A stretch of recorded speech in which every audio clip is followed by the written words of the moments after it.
안녕하십니까. 진세골 사랑의 집 이사장 주수일입니다. 창세 이래 인간이면 그 누구도 빠져나올 수가 없었던 비극이 하나 있습니다. 그것은 바로 인간은 늙고 죽는다는 것입니다. 그런데 이 죽음을 이기고 부활하신 분이 계시는데 그분이 바로 예수 그리스도이십니다.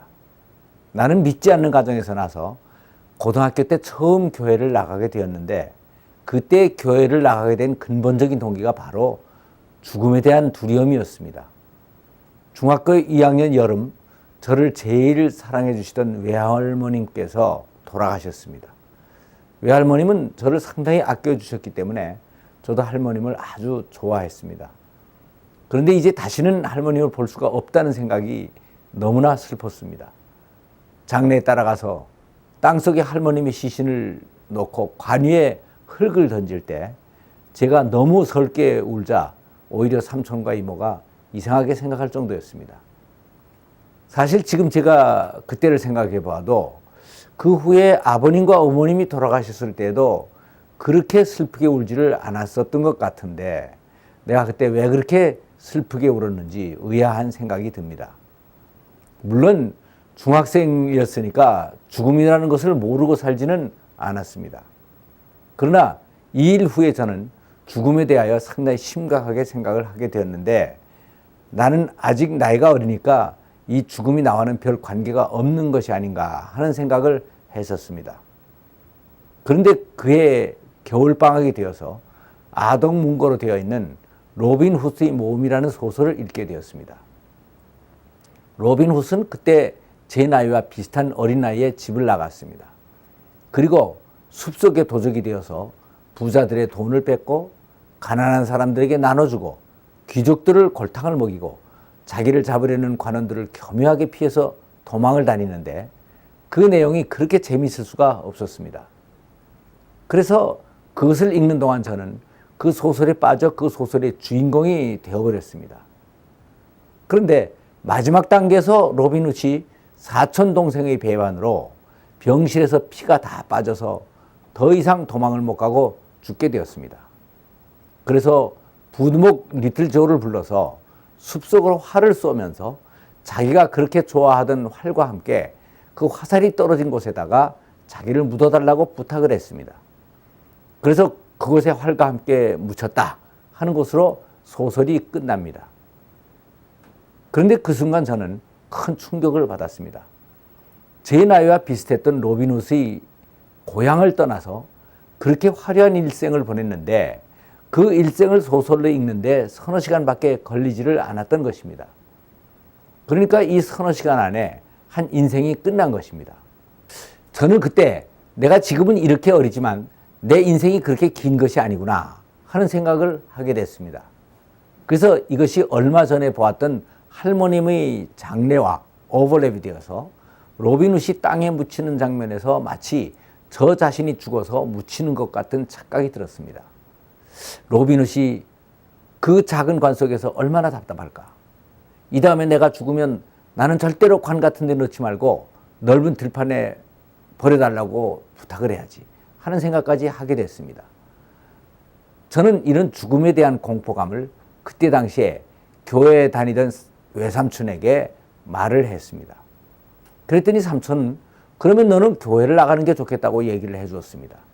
그래서 아버님께 교회를 나가겠다고 하니까 아니 중3이 고등학교 입학시험 준비에 전념을 해야지 교회는 무슨 교회냐 라고 하셔서 교회 가는 것을 일단 미루고 공부에 전념할 수밖에 없었습니다.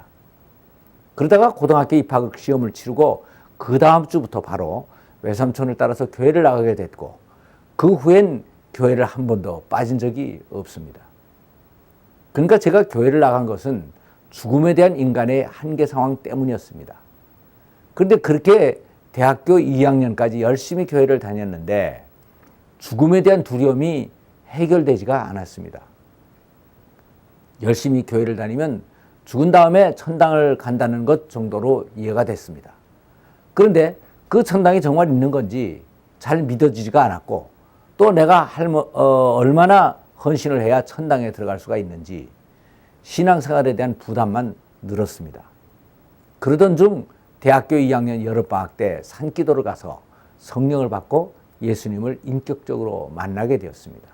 하나님이 어떤 분이시고 모든 만물은 어디서부터 왔으며 어디로 가는지, 인간이 어떤 죄를 짓고 어떻게 구원을 받고 어떻게 부활을 해서 어떻게 천국에 들어가게 되는가 하는 모든 것들에 대해 이해가 되고 믿음이 생겼습니다. 그 순간 그동안 집에서 지내오던 제사가 우상 숭배가 되고 하나님 앞에 죄가 된다는 것을 알게 되었습니다. 그래서 그 다음 제사 때 아버님께 저는 신앙 양심상 제사를 드리지 못하겠다고 소신을 밝혔습니다. 신앙이 없었던 아버님이 허락할 리가 없었고 교회에 나간 것까지는 좋은데 조상도 몰라보는 그런 종교를 믿는 놈은 내 아들도 아니니까 나가라고 해서 집에서 쫓겨나게 되었습니다. 얼마 후에 결국 어머니의 중재로 집에 돌아오기는 했지만 그때부터 핍박이 시작되었습니다. 그런데 그때 저를 제일 심하게 공격하셨던 아버님의 가장 큰 무기는 공과대학을 다니는 놈이 왜 처녀가 애를 낳고 죽은 사람이 살아났다고 하는 그런 비과학적인 종교를 믿느냐라는 것이었습니다. 처음에는 여기에 대해서 별 대답을 못하고 계속 당하기만 했습니다. 그런데 어느 날 아버님이 또 그 말씀을 하시기에 나는 나도 모르게 아버님, 죽은 사람을 살리지도 못하고 처녀가 애를 낳게도 할 수 없는 종교라면 뭐하러 믿습니까? 하고 대답을 했습니다. 그렇습니다.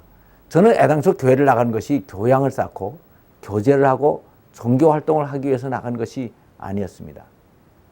창세 이후 그 누구도 해결해 줄 수 없었던 죽음의 문제를 해결하기 위해서 창조주를 찾았던 것입니다. 그런데 다행히도 그분이 나를 만나 주셨기 때문에 감사해서 그분의 뜻대로 살고 있는 것일 뿐입니다. 그분 외에는 석가도 공자도 마음에서도 모든 사람들은 다 죽었고 그 누구도 이 문제를 해결해 줄 수가 없었습니다. 그러나 예수님은 살아나셨고 사망을 이기셨습니다. 이것은 창세 이후 처음 있는 유일한 일입니다. 신앙을 가지게 되는 동기에는 여러 가지가 있을 수가 있습니다. 그러나 신앙의 가장 밑바닥 뿌리에는 결국 예수님은 우리를 죽음에서 구원해 주실 수 있는 창조주라는 믿음이 있어야 되는 것입니다.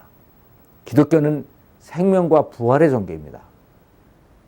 나도 부활을 직접 보지를 못했기 때문에 가끔은 정말 그런 일이 일어날 수 있을까 하는 의문이 들 때가 있습니다. 그러나 그때마다 저는 내려지는 결론이 하나가 있습니다. 그것은 부활은 꼭 있어야만 된다는 것입니다. 그렇지 않으면 나도 모든 인간들도 다 망하고 소망이 없는 것입니다. 그래서 예수님의 부활은 인간들의 유일한 희망이고 감사 제목이고 복음인 것입니다. 우리 인간들은 이 가능성을 따지는 만큼 여유가 있는 존재들이 아닙니다. 그래서 부활의 확률이 몇 천만 분의 1밖에 없다고 할지라도 부활의 얘기는 기독교에밖에 없기 때문에 우리들은 우리의 인생을 여기에다 걸어야 되는 것입니다. 감사합니다.